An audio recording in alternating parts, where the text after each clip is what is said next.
So this question's always interesting because like the intro or the bio that I give is very much dependent on the context. Um, but if I were to start as early as relevant, I think one thing that I have been thinking about a lot lately is that I have actually been interested in tech and maybe entrepreneurship more broadly for longer than I give myself credit for. There's a time in sixth and seventh grade where I was, teaching myself how to code. I started building websites in high school. Um, I remember maybe my freshman or sophomore year in high school, the current founder of the browser company was working on a product called Branch, and it was basically trying to solve this problem of having more productive conversations on the internet. Hmm. And I thought this was fascinating, and I emailed him like 47 times, and then he wasn't responding. So I tried to build a competitor, and I had no idea what I was doing. Um, but in hindsight, all of these dots began to connect when I was in college, and I was like, oh, maybe I haven't been interested in tech this entire time. But for me at the time, it was just these are people doing cool things. I want to do cool things like them. I didn't really put it into the category of I want to be a technologist. I want to work in this industry, whatever it might be. Um, until I got to college, a buddy and I started this company um, called AMA, and we were helping creators like YouTubers in 500,000 and 10 million subscribers grow their audience, make more money. Sort of just happened upon the opportunity. There was a basketball YouTuber that we both followed in high school that was popping off a little bit. And we had taken this data analytics class and realized that YouTube had a ton of data on the back end that creators just weren't looking at. And we realized we were able to answer questions like, how should you title your thumbnails? Or how should you title your videos? What should your thumbnails look like? How should your content calendar be structured? And increase views and CPMs by considerable margins. And for a creator that's making hundreds of thousands of dollars a month on YouTube ad revenue, that was pretty substantial cash that we were able to bring in. So did that for a few years. And the problems that I found working closely with creators are how I ended up getting into crypto. So as that company winded down, I went headfirst down the NFT rabbit hole around the time of NBA Top Shot. Found myself working with a few DAOs of the early social DAO days, like Kraus House, Forefront, Seed Club, etc. Like And 2021 timeframe, something like that. end of 2020, beginning of 2021. Okay. Uh, And then started just working full time in crypto more broadly. I didn't really have a role. I just knew I was not an engineer. But I was trying to become more technical. But I found myself just doing a little bit of everything, BD, GTM, sales, writing, whatever it was asked of me, product. And as I was bouncing between roles and companies, I found myself getting pulled into more and more writing work. I had a blog, I had a newsletter, like I was trying to publish on a more consistent basis myself. And that was always something I loved to do. Um, but B, even in the roles that I was taking on where I wasn't necessarily initially asked to do writing, I was being pulled into that work either because it was a need for the company or because I was finding opportunities where I thought it would be valuable. Um, I was working full time at Forefront through 2023. And at the end of the year, the Forefront winded down and I found myself looking for a new opportunity. And I just started freelancing while I was looking for a full time job. And again, I found myself in this situation where people were asking me to write. And I had 3 projects back to back where the deliverable that we landed on was let's write the foundational essay for this company. Hmm. So we can both align internally on, team, product strategy, all that good stuff, but then also externally, from a marketing perspective. And I was like, this is not only a really, really fun exercise, but the fact that 3 people, like after conversations about like what I could do that would be valuable, 3 different projects landed on that outcome.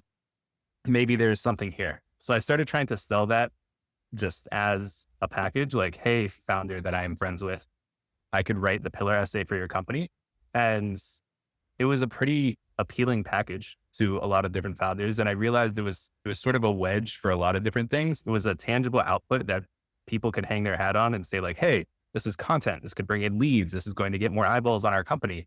But also B, it was a wedge to do brand strategy and brand positioning and, all this sort of work that is very fluffy. And a lot of founders maybe scoff at if they hear the terms, but when actually given tangible results that turn out to be effective, they're like, oh, wait, this is important. And that's how Native came to be. So that's sort of the story. It was the long road of realizing I was interested in technology, but realizing I also wasn't the best engineer and didn't really want to go down that route, and finding out that writing in the context of this industry is actually really important and really impactful. And I'm sure we'll chat about it in many different ways, but that's where I find myself today. Yeah, it's an interesting story, and I like how the organic way in which Native came to be, basically from these three different situations, all leading to the same deliverable or like area in which these founders thought you could be most useful. It's like, it would be surprising enough if like 2 out of 3 landed in the same place and one was like kind of tangential, but for like 3 for 3, all in the same place, I definitely think that's sort of like a sign worth listening to. Was one of those the higher green paper, or was that something after? No, that was completely separate. They were, so funny enough, one of the things I'm realizing is that if you say you're doing design and, brand work more broadly, companies are more likely to be able to say like, yes, you could talk about this, use us as a case study, be public. But if I'm saying, hey, I'm writing this essay, and this essay, even if I'm not writing it myself, I'm co-writing it with the founders, the essay is supposed to be coming from the founder. Right. A lot of folks just don't want you to say that you worked. Right. Bit of a situation that I found myself in where I'm like, how do I produce case studies for work that is, working on in quote unquote secrecy? And Yeah. slowly found ways around that a bit. But yeah. Interesting. Yeah, that is kind of a hard problem, I guess. I guess you could maybe sort of ask permission to, I understand where the founders are coming from on that. Like, I think it is actually important for it to come off as like authentically from the founder. And like in a lot of cases, it is sort of like a collaboration, but just by saying it's by anything but like purely the founder can maybe be sort of a negative thing for them. But maybe they would be open to like, you can say that you're behind things in like private, audio conversations, but you can't like tweet that, you were part of it or whatever, like private conversations for the purpose of, getting new clients or something like that. I don't know. It's maybe some of them will be like more flexible for something like that. But more generally, I'm curious, like obviously you've sort of landed in this writing realm now, and you mentioned, you were writing a lot previously, had a newsletter, but have you been like, what's the history of your writing habit? Like, have you been are you like a guy who like journals a lot, or were you interested in writing like as a kid? Like, is writing something you've been doing for a long time, or it's more of a recent thing that you've gone into? So that's a great question. So earliest writing that I did was definitely just journaling as a kid. Like I remember in middle school, I had a notebook and I would just crank through those pretty quickly for no other reason than like, I don't think I was really journaling about my feelings so much as I just had lots of ideas, or I just wanted to sit down and brainstorm, or, I was planning some really big project that I didn't end up actually executing on, but I started writing about, and I would have notebooks filled with these things. And then in high school, I got into debate. And I think that was really where I realized I was pretty good at writing with a specific purpose in mind. The research required to like win a debate, and then, crafting a case that actually convinces people of your point, I think were invaluable skills that carried with me even today. And I think that's where my love for writing really came from. And then through college, I think every year I was starting a newsletter, and then it would die down after a few months, and then I would start another one. I think the longest streak I had of weekly posting was maybe 5 or 6 months. But every year I would come back to it. And today I think it's more one-off essays. I do a lot of mini essays on social media, and then I have an Obsidian vault that I just have a daily note that I write in for like 30, 40 minutes every single morning. That ends up being, it goes in a million directions. It could be just, here's what I'm doing today, and let me just get all my thoughts on paper. It could be, here's this problem that I have in my life that I need to think through. It could be business planning. It could be, writing a draft for an essay that I have in mind, but it's just getting words on paper every single morning. And I find myself, even if it feels unproductive, coming back to that work months later and saying, oh, wow, like I have the source material for a really good essay that I want to write here. And I didn't even feel it. Yeah. How long have you had that habit with the Obsidian? That's been about 2 years at least. Wow. And like almost literally every day? Almost literally. I've definitely missed days. Like if I'm, just Traveling or whatever. my computer or traveling or on like there's a gap, but never more than maybe a 4-day gap, I would say. Yeah, that's super impressive. The consistency of it. I know like when I started blogging, I wanted to publish something every weekday. So, 5 days a week. And I was doing that for like, I don't know, 6 or 7 months. And it's really tough. Like writing is just, you can't just like necessarily sit down and bang it out. Like it's just a tough activity. Like that's why I think you learn about like these sort of authors or writers, and they talk about working like 2 or 3, maybe 4 hours a day at most. Just because of like the brain power that it takes to like actually be writing. It's very different from if you're doing maybe like a more objective task or like clicking buttons and whatnot. Have you thought about, or have you, or if not, have you thought about sharing these Obsidian? Like, obviously, you mentioned some of them ends up being the seeds of essays or the drafts of essays, but have you thought about more regularly sharing these publicly, or are there specific reasons you might not want to? I specifically don't share. Well, like I said, some of them end up getting shared publicly. Like a lot of the screenshot essays and stuff that I'll do on Warpcast or Twitter end up just being slightly edited versions of whatever I wrote that morning. And it's just something top of mind that I want to just get out really quickly. But a tweet or a thread is not really the shape of the idea that I think is most conducive. But in general, if I write with the intention of publishing, to your point about, writing is really difficult. It's really hard to have a cadence of publishing every day. It's just much less stream of consciousness and much less authentic. And I become much more conscious of the way that ideas are being articulated and whether what I'm saying is actually true and whether I've researched it enough and all of these different things. Whereas if I'm just saying, hey, this is going to live in the Obsidian vault, this is just for me, I write much more consistently and with much higher volume. So to answer your question directly, I don't ever write with the intention of publishing any of these Obsidian notes, but some of them end up getting published, maybe with very little editing, just depending on what it is that I wrote that day and whether I feel like it should see light. Yeah, it's interesting. One of these things that I sort of have, I always seem to come back to is this just concept of basically being like default public with whether it's, writing or texting or, audio or like we're doing now. Like this could have been a, one-on-one conversation. Like if I had reached out and asked to just have a call, like, you might have said yes, we might have been doing pretty much the same thing, but not sharing it. But I like this. I like just default public. Obviously, there are some things that need to be private, and I totally take your point that if knowing that something is public changes the,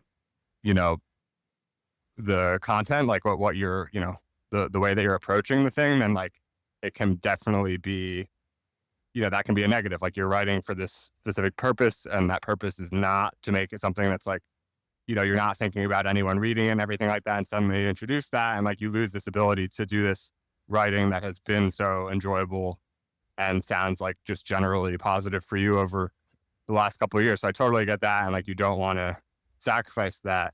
I wonder, like in this case, if like what, when I started writing, it was, I had no audience. So I was able to sort of share whatever without really thinking about it. And unfortunately, you lose that over time as you have, even if you have like a very small following, even if like 10 or 20 people are going to read something, it's like, that's enough that it definitely changes the approach, unfortunately, or it just is what it is. But I wonder, like, it could be interesting to have like another pseudonym that you create or something which just sort of like publishes these things into the void. It's completely unattached.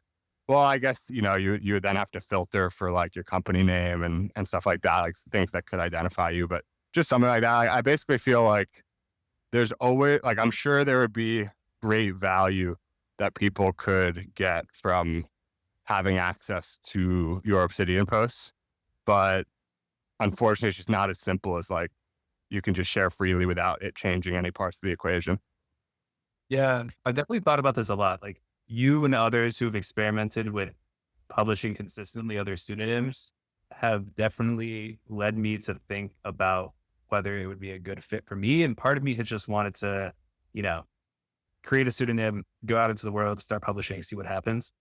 I I can't give you a good reason as to why I haven't tried it, other than every time I come every time the idea comes to mind, I sort of just sit and say, hey, but I could be writing more under my own name. Like this is just an excuse. Right. But I think it is a very legitimate option that would probably increase my output, but also to your point, the output might be beneficial to a wider range of people. I think one other thing that comes to mind here is, so I've also begun publishing uh, what I'm calling like a homies newsletter. And it's basically just a monthly email that I send out to mutuals that has, a little bit more personal thoughts, but then also, updates on my business and requests for help and all of these different things. And even just thinking about the type of writing that I want to do there versus the type of writing that I do more publicly. Sure, there's maybe 50 people or potentially going to be 100 people on this newsletter, but just the fact that I know who every single person on this newsletter is versus the uncertainty of just posting and not knowing who is going to see it also decreases the mental barrier for me to decide like what it is that I'm going to write and why, right? I'm much less, I guess, embarrassed to write when I know who the people are. Whereas the uncertainty is the thing that I actually think keeps me from being more, the word authentic is the one word that comes to mind, but I think unfiltered, I guess. Mm-hmm. Mm-hmm. Uh, yeah, I think that's been something that I've been playing with as well. Like, how big can an audience of people that I actually know get before my filter comes back into play? Yeah, I saw this, now that you're mentioning it, I remember seeing, I think you cast about it. And this was like, I think it was, and the cast might have said something like, it's almost like a personal investor update sort of thing. Is that right? Yes, yes. Yeah. And so what was the like impetus for doing that? Impetus on that end was primarily selfish purposes. Like I needed a way to, tap into and leverage my network for the purposes of, bouncing ideas, getting new clients and leads and those sorts of things. But also, there were things that I wanted to talk about and put into words and share with my friends. And, I don't do the best job of calling all of my friends on a regular basis, or even just like, folks who I haven't seen in a while, but when we talk, it's always a good conversation, just keeping them safe. So this was an opportunity to just say, hey, let me just talk about the things that are top of mind for me. And if my friends want to read them, they can. And if they don't want to read them, that's totally fine. But I had a couple of friends who started doing this and put me on the email list. And maybe we weren't that close, or we were close once and haven't been recently. And really enjoyed getting these newsletters, and I would read them top to bottom every single time I got them. Maybe I would respond to 75% of the editions that came out. And I think it made us closer, and it gave me a new lens on what was happening in their life that, for one reason or another, I just wasn't getting otherwise. So that was the inspiration on that end. just heading into the new year. And I think, one edition down, it has already like done wonders, not even from a professional sense, but just personally. I feel like it sparked 2 or 3 conversations with friends and mutuals that I wouldn't have had otherwise. Yeah. I mean, even if you get one sort of valuable thing every few of those, it's probably valuable just the process of putting it together in the first place to give yourself clarity on, progress, things that you could use some help with, just general reflection and update and stuff. And then if you get some sort of positive outcomes from that as well, or relationships that get stronger, like sounds like just a very positive thing. It sounds interesting enough that I can like kind of see it being obviously worthwhile as something like for me to do myself. And my only reason not to is basically the reason that everyone has for not doing anything, which is just like, the default is not to do it. But it sounds like a great thing to be doing. And I know like people always talk, like investors always talk very positively about investor updates, which to me has always seemed like, I don't know, I have this whole thing with fundraising and all that it's like, I feel like a large part of being a founder is to be your own boss, and the flavor of, and to have the freedom to do work on whatever you want, basically, and make the, executive decisions and whatnot. And the flavor in our corner of the world of being a founder is basically raising money. I know you're not doing this, or at least I understand that you're not doing this with Native, so maybe we could talk about that. But it's like, it just seems to me that, even just the expectation of having to send like a monthly investor update, it's like, what if that's not the best thing for me to be doing right now, like for what I'm working on, or like, I don't know. It's just, I'm very, maybe to a fault, like averse at this point, or at least not averse, but very hesitant. I'd be very hesitant to like raise money for anything. But I also see all of these people raising money for all of these things, and like it seems to go pretty well. It's like, even if the company fails, it's not on your dime, and like you're probably going to be fine. And like they might even just invest again, because failing in entrepreneurship is not really failing, like necessarily. I mean, at least you went for it and you got some experience and you learned some things from it. So I wonder sometimes if this bit of aversion to raising capital is, one of the more, basically something that is not smart that I'm doing. I don't know how you feel about it. I saw something recently. Where was it? It must have just been in sort of some of your early casts about Native that I don't think you're planning on like doing any fundraising. And it seems like more of a services thing that you wouldn't necessarily fundraise for, or at least it wouldn't be as obvious to fundraise for anyway. But I don't know if you have thoughts on this, especially having, done some companies in the past as well. Yeah, I have a lot of thoughts on this. I think first and foremost, I think people forget that venture, the results and outcomes of venture capital as an industry are significantly delayed, in that, whatever is happening now is not actually going to be seen in the results of venture funding for another 5 to 10 years.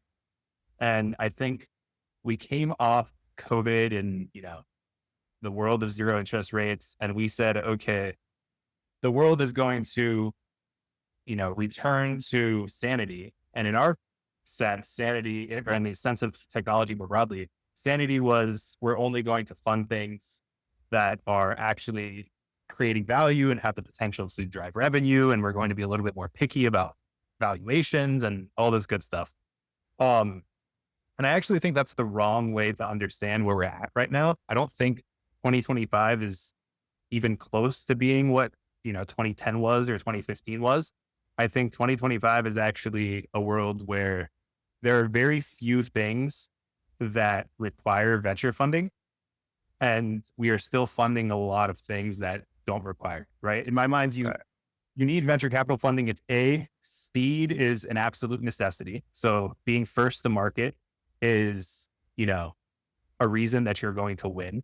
And I actually don't think that's the case for the vast majority of things. Or B, you need massive capital upfront that you're not going to be able to drive through revenue. And I don't think that's necessarily true for most things either. You could make the case that it's true for like foundational models, hard tech companies, defense. There's very few industries where that's still maybe true, but for the vast, vast majority of software, it's definitely not. So I think there's a lot of, what's the word I'm looking for?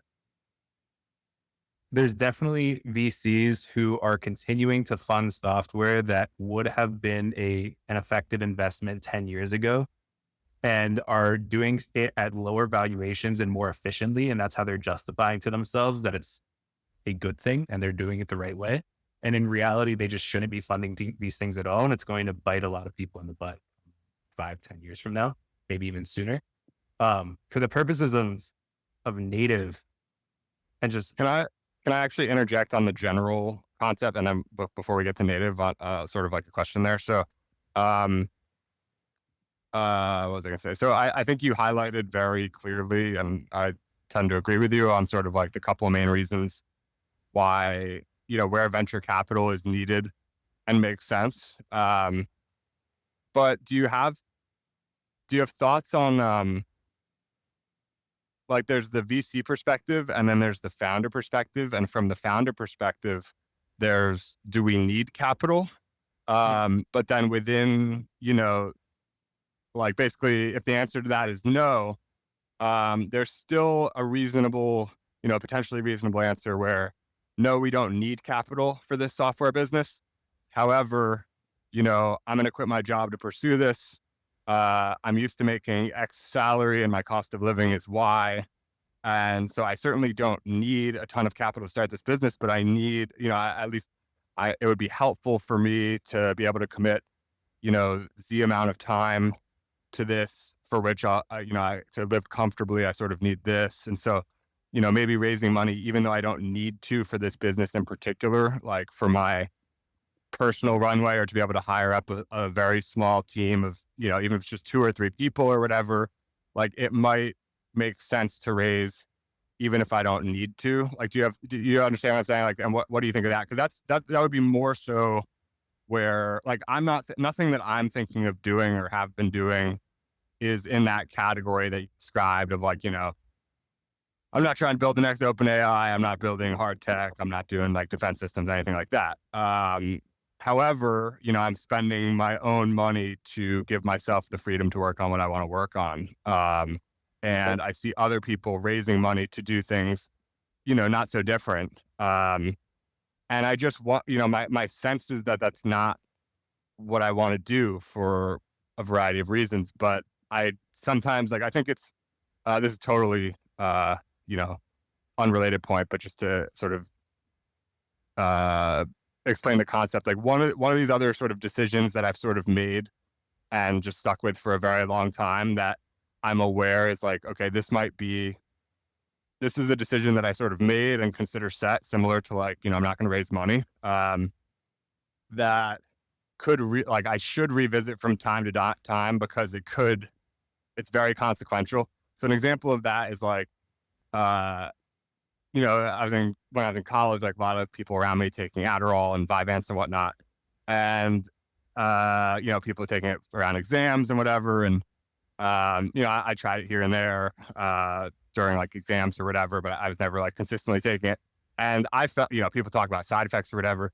When I would take it for an exam, like I felt great. Like I crushed work. Like I didn't really experience much of anything negative, but I just sort of had the sense that like, this is not who I am sober. Like, this is not how I am sober. And so I don't really, even if I can be like more productive, like I don't really want to be like a materially different person day to day for the rest of my life. And second of all, like I just, see the movie Limitless or something like that. It's like, even if I don't have side effects in the near term, this seems just like way too intense of a thing. And so I just like, when I went to get my first job, like I started in investment banking, pretty intense sort of, job. And, I had sort of had a condition for myself during my internship. I was like, I'm not going to take any of this stuff. And like people, like my colleagues, like a lot of them certainly were. And I was like, I'm just not, like, that's just going to be a hard rule for me. If I can't do it without that stuff, then I'm just not going to do it because it's just not worth it. But then I sort of revisit that from time to time. And I really don't think about that one too much. I'm pretty confident in that one individually. But I do think I'm like, man, like where would I be if I was taking Adderall every day? Could be awful, but could be also awesome. I really don't know. And it's just something that I sort of decide on. So anyway, it's very unrelated sort of thing, but similar in VC. It's like, am I doing the wrong, like, should I just not be so averse to that thing? Even if I know to your point that I certainly don't need it for what I'm trying to do here, but is it sort of a good model where VCs or generally investors are putting up a relatively small amount of capital that doesn't make a difference to them for a potentially large outcome so that I don't basically have to bankroll it myself? You know what I mean? I actually think that was a really good analogy. I have thought about this a lot, and I think specific examples of people in my own life have made me very confident that it's still in this point that most founders shouldn't be taking VC. Where to begin? So I think that the excuse of, I make X amount of money in my own job. I have this specific lifestyle that I need to uphold, and I need to raise venture money in order to go take this risk is really just that, an excuse in most cases, because people are not being creative enough with the ways that they can get their funding, right? I've got a friend who is starting a company, quit his job at, in big tech, and basically started working part-time for a friend's startup so that he could fund his lifestyle in, building his company with the other half of his time, or 70 it is that he's spending. I've got another friend that started a company, bootstrapped out of pocket to get the MVP live. And then in order to grow his team, launched a course, made like $150,000 on the course, and then used that to hire his first employee. I've got another friend who started with services revenue and then used the services revenue to, start building the product. And with the cost of, production coming down and the ability for a solo founder to actually go out and build a really high quality app, much less time and honestly much less skill than it required before, I think those examples are going to become more and more frequent and more prevalent. I also think that the traits of a good founder, some traits of a good founder are, high agency, high resourcefulness, and not taking VC and finding alternate modes of, raising capital are indicative of the fact that you are going to be a good founder. So if I'm a VC, I'm immediately questioning why somebody needs to raise money from me with these other options out on the table. Because if they absolutely need to raise money, despite the fact that these other creative options exist, maybe they're not a founder that I'm going to bet some money on to, actually build a successful company. So I think the rules of the game have definitely changed in the last handful of years. And I am not going to make a categorical statement that VC is always bad and no software founder should ever raise venture funding. I just think that you should take it you should take the decision a lot more seriously.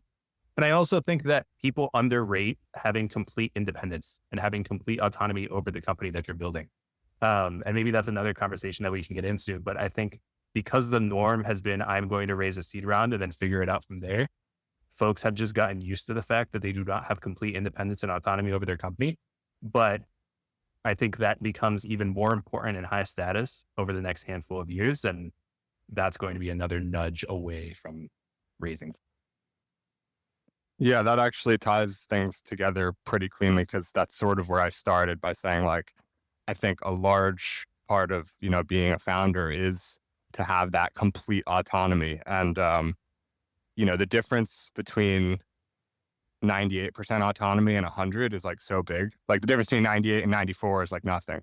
But 98 to 100 is like you can make every decision, and therefore you don't have to worry about which decisions you can't make autonomously or whatever. Like you just don't have to think about it. But if you have 98%, it's like, oh, well, this thing I need to run by my investors, or like this thing I need to send an investor update and get a thumbs up or whatever. And it's like, it just compromises the entire thing. And you have to filter your thoughts, almost like what you were saying with the Obsidian earlier.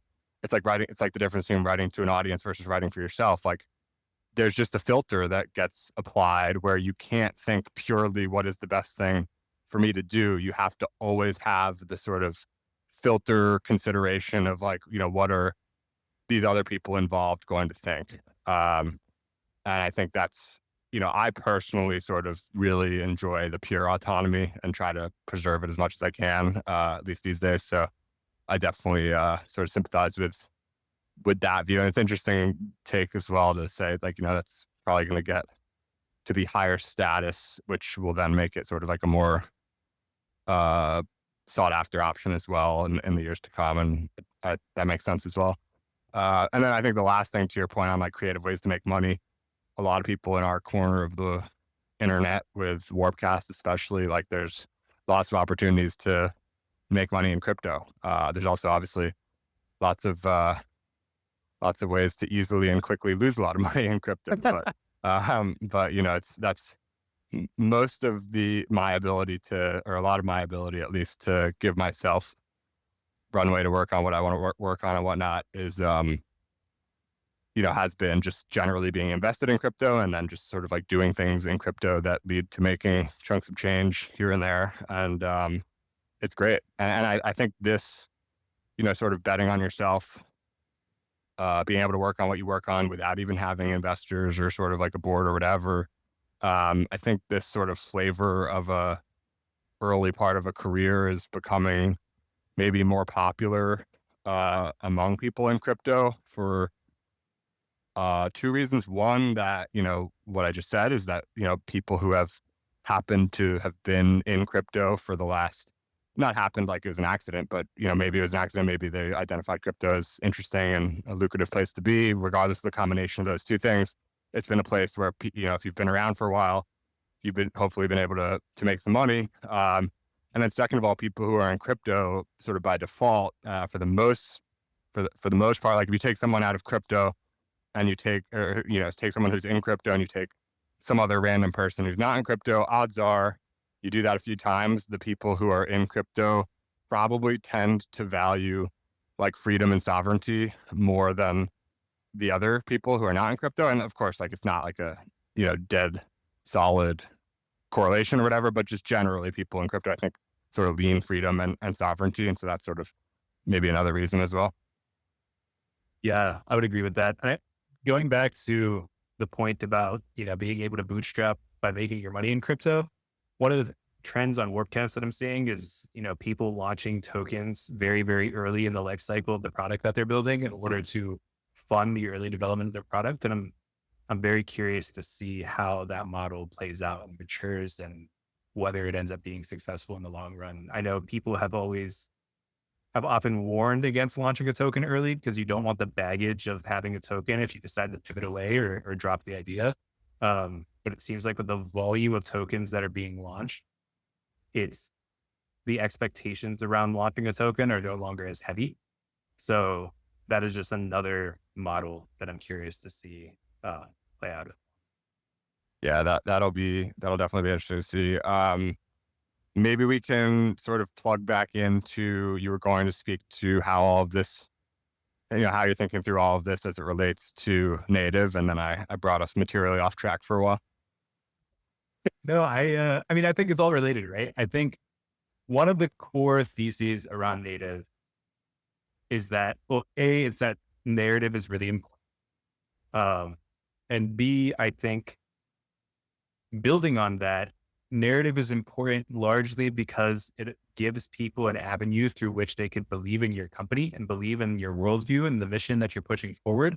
And I feel very strongly that people are willing to put money up for the things that they believe in, even if it is not driving, quote unquote utility in the short term. And I think we see this a lot in crypto, but I think these creative avenues for funding become a lot more accessible to founders if they are giving folks something that they could believe in, if they are giving folks a narrative that they can latch onto. So a lot of my work with Native is not only, how do we create a bulletproof narrative so that you can go out and, raise more money or get more leads. But more importantly, I think the optimal outcome is how can we create a narrative that people believe in so deeply that if you do go and launch that course, like a friend of mine did, or you do go and, launch some tangential product that is really meant just to fundraise the development of the primary product, people are looking at it more as a patronage play than they are as a utility play. And they're very happy to put that money up because they believe in what it is that you're building and they want to see it in the world. So I do think that if Native is successful in the long run, one measure of that is we have helped founders build networks of believers that made it possible for them not to have raised funding, whether venture or otherwise, even if they felt like they needed to early in the life cycle of their. Yeah, it's kind of interesting as you're talking about this sort of like patronage versus utility, or just more broadly, like sort of a expected value or expected return.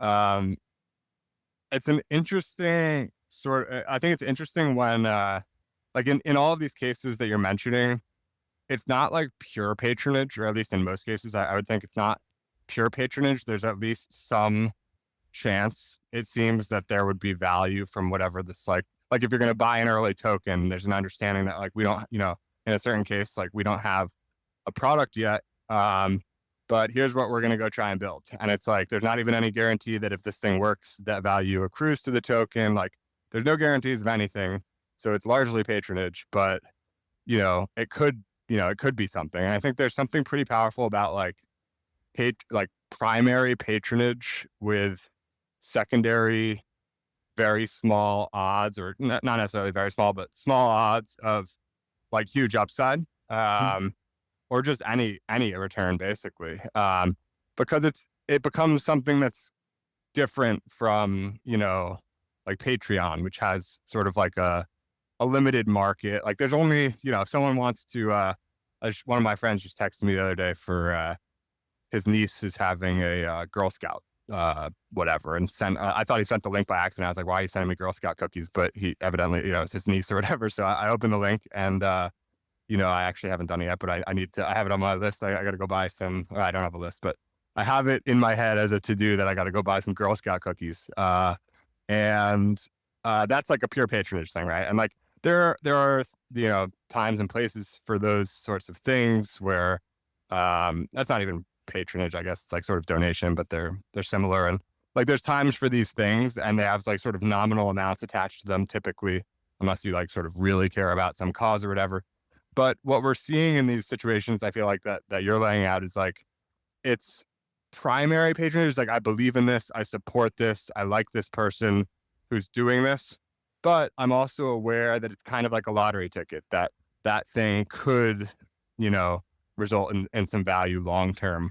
And I think that's like an interesting combination, especially in crypto, where it's like it tends to be so speculative, and outcomes can be so large and like just kind of ridiculous.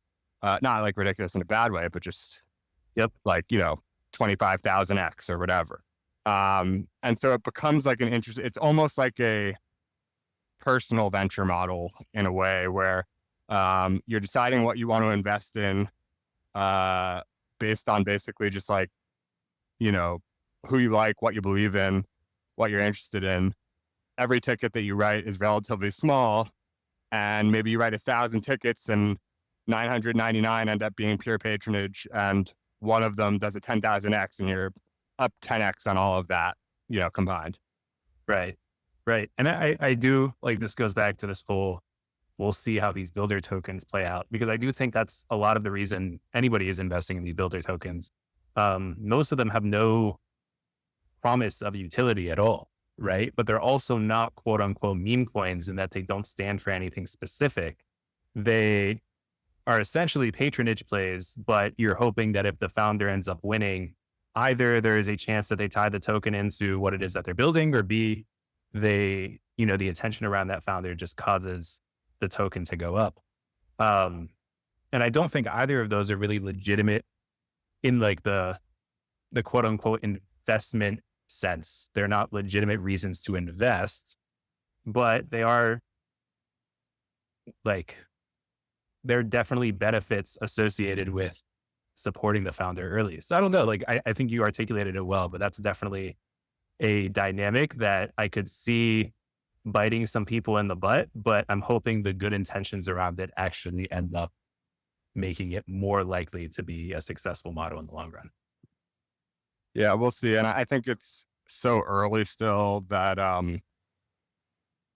we haven't really seen like, I don't know. It'll be interesting to see, like you said, there's at least a couple of different avenues where founders can either tie the token into their product directly or, contribute some portion of their success, like back to token holders, or like any number of things. The attention thing is not necessarily under their control, but we'll sort of see longer term. Is that like a sustainable thing that tokens representing projects will increase in value and sustain that value over time just by being more successful, regardless of any utility whatsoever, just because they've sort of aggregated more sort of foundational attention? I think there's still somewhat of a question mark on that. So yeah, it'll be interesting to sort of see how it all plays out. But separately, still on native, but I saw, I think it must have been a cast as well from you that was talking about, and I know I just checked my watch and I know we're coming up on time, so we'll wrap things up relatively soon. Do you have a few minutes to go over? Yes. Yep. So I saw you were writing about, what was it? It was basically, I don't want to, incorrectly name it, but I think you had called it like a narrative R&D system. And it was about how you were like sort of ingesting all of these different, recordings of your calls, transcripts, and various like data, like sort of feeding that into AI and having AI help guide towards like basically make some connections and prioritize like sort of interesting things coming out of those things, just sort of like a baseline for your work and developing these narratives. Can you talk about like logistically sort of like how that works, how you've put it together? Like, was it like you set aside a day and built this system, or it's been something that's sort of like you've added different pieces over time, and sort of like how that's working for you? If it's applicable in other things other than specifically like is this a generalizable system besides for narrative R&D, which it would seem to be? And I know I'm laying like several questions on you at once, so like you don't need to answer any one in particular, but like that realm of stuff is what I'm curious about. I'll start by saying it's definitely a work in progress. The inspiration behind it was that I, was having a lot of conversations with individual clients of mine that I felt were laddering up to the core brand and narrative of native itself. And I wasn't doing a good job of organizing those thoughts. And I wasn't doing a good job of taking the crystallization of those thoughts and then reapplying them to the work that I was doing with individual clients. And then as a side note, I was realizing that a lot of the value of the work that I was doing from a very practical sense with clients was we were laying the foundations and basically laying the context for LLMs to get really good at producing like social media posts, right? So if you've written a pillar essay and you understand your brand positioning and you have the specific articulation of ideas down, that's when, Claude can come in and pump out 10 tweets for your brand account for the next couple of weeks that actually are really, really insightful and end up getting some good engagement and don't feel like slop. So I wanted to build a system that allowed each of the companies that I was working with to ingest all of their raw materials plus the narrative strategy work and that pillar essay that we had written for them, and just prompted it away very naturally that led them to use this rather than using, Claude.com or ChatGPT's native interface or whatever it might be. Right. So it's basically just like the way that I've described it is Claude projects on steroids. Now, I built it myself, just like me playing in Cursor. The backend database is literally Obsidian. Like I don't have a real database. It's all in plain text. It's definitely inefficient. It's definitely not built the way that it should be built. But as of right now, it is getting the job done.